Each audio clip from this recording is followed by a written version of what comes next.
Let's talk about the British flag, the Union Jack. Last week we had to suffer the indignity of the England team, the soccer team, Nike changing the St George's Cross to a playful reimagining full of blues and pinks.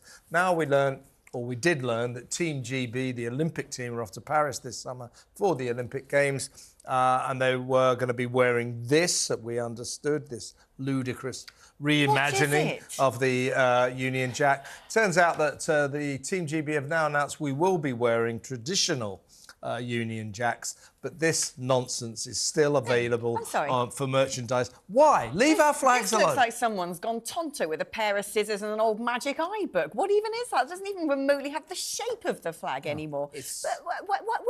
Why? I mean, the thing is, it's ugly. It's aesthetically displeasing as much as it's... Isn't it? Good point. At least with the England flag, I could kind of see the hint to the various England kits that they were trying to go with. They were at least the same colour. It was a mistake that they did it, but you could kind of see, oh, OK, there's a sort of an aesthetic continuation. But this new thing is just bonkers. I don't understand it. What it's supposed... Who finds this particularly appealing? Who would go out and buy something like that? Isn't the point of a flag that they actually have very precise Pantones and patterns, and that denotes the country? That's the point. If you change the sort of red in the Italian flag to more of an orange, you've got Ireland. If you change the sort of slightly darker purple to a slightly less dark maroon, you have Bahrain instead of Qatar. I mean, the whole point is flags have very specific colours and patterns because they are sort of immutable. That is the purpose. And the diplomatic fun that could be had by changing Bahrain to Qatar's colours at an international event. I can barely see the difference between them. What I think is, this is what a lot of this is, right? Most countries, I think, are fairly confident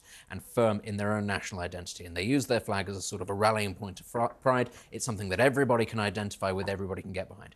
Because I think certain elites in this country are frankly ashamed of their country and they find it almost embarrassing to be patriotic, they consider this easy game for change, to be jazzed up slightly, to, be a little bit interesting with it, because that is their attitude, that things are fluid and can very easily be changed. That's their attitude with most things in life. I think this is a reflection of where the elites in this country mentally are, not where the rest of the country is, because, as you can see, this is the second time now, in a matter of weeks, that we've had this row, and people have not been very happy with it. It's the progressive left destabilising tradition. That's what they're trying to do. Also, that's what they like to do. Where did the mandate come from that all of a sudden, if you're designing anything, if you're advertising anything, if you're making an advert on telly, if you're going to redesign the England kit, if you're going to, I don't know, whatever it may be, whatever campaign, that you've got to create something that represents inclusion and diversity, as if actually doing these things make people who are in minorities go, oh, thank goodness for that. My life was hell before the flag was tampered with. I think,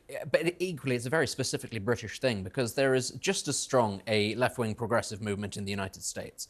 I just cannot imagine people would, risk desecrating or insulting the flag of the United States. Nike, just wouldn't happen. Nike, American firm, says, oh, we've playfully reimagined the St George's Cross. They haven't got the guts to playfully reimagine their own flag, because the Americans would not have it. And we shouldn't have it either. It is literally the left trying to destabilise tradition. This is what they do, and we should not fall for it.